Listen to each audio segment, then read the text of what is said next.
what I love the most about what you've highlighted, Adam, in our offline conversations is that you wanted to build a Trojan horse, right?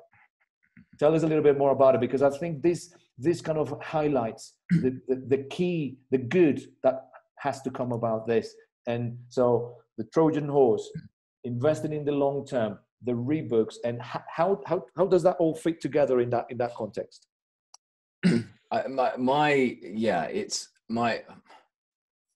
My view is that kind of like the reason that I got excited about it, to understand from the Trojan horse perspective, what I was really looking at is how do we basically load the dice, right? How do we load the dice so that when those business development managers and marketing managers, who are the ones that are responsible for kind of saying, actually, we want to invest in your event next year, are kind of putting us at the top of the pile.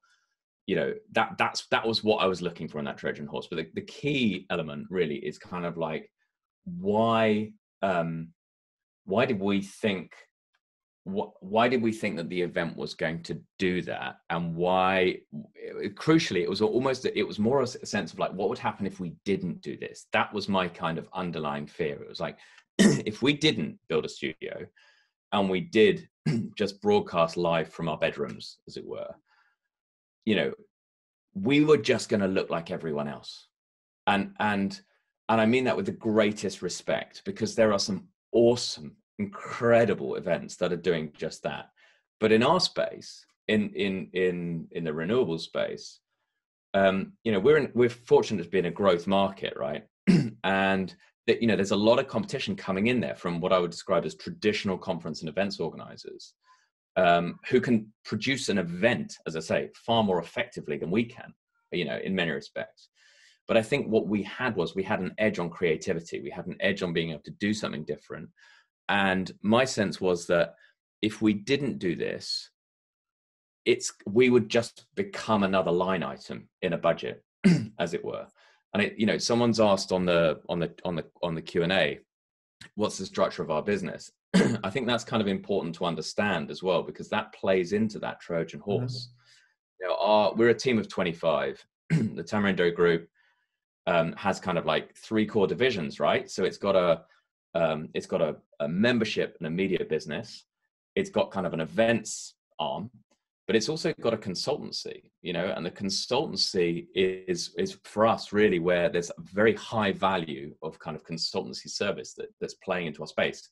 We're focused exclusively on the renewables market, and by coming in and demonstrating in one division, in one area, in our events business, how we can think differently and how we're prepared to really put our money where our mouth is, it drives a far deeper customer relationship than we would ever have had by saying, can you join a Zoom call at 2:00 type thing or whatever, you know, like that's what got them, because they start asking questions and they want to know more about us. And, you know, that's why now we are looking at much more engaged briefs with them, whereby we're working with them on sponsorship deals for next year, but we're also widening that and looking at content stuff and you know, and managed networking and all sorts of interesting stuff that kind of started from that creative hub. Totally. And I think this is kind of the key aspect that, from, again, as we were saying, the baggage of the traditional pure play events industry that they're used to kind of beginning and end like a campaign for the event. Now, what we're going to happen, the way they build their teams and structure their sales teams and everything.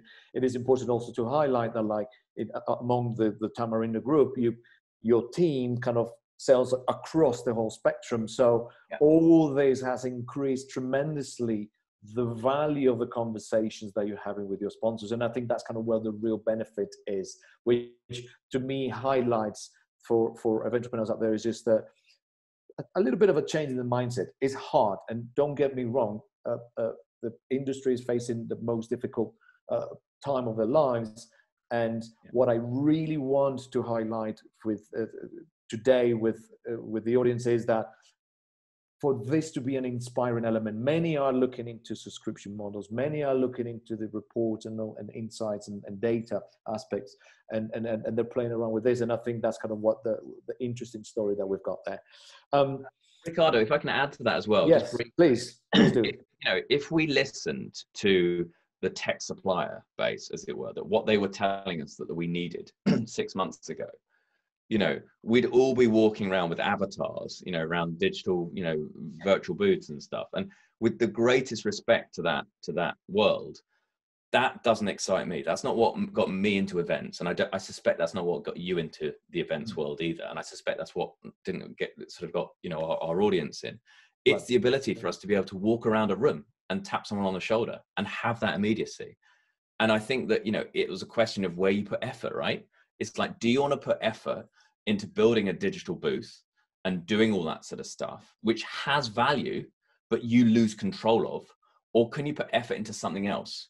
And that was there was a crossroads there where it was kind of like, where are we going to invest our time? You know, and, you know, and which way does it go? And I think that's a really important question that doesn't often get answered, you know, by the event organizer. Exactly. And also a big part that I want to highlight as well was that you have this conversation with your sponsors, with your stakeholders, saying, look, we're taking this journey. And then again, going back to the very beginning, you took them on the journey. You already told them this is not, things are unlikely going to go back to what we used to deliver for you in a physical event.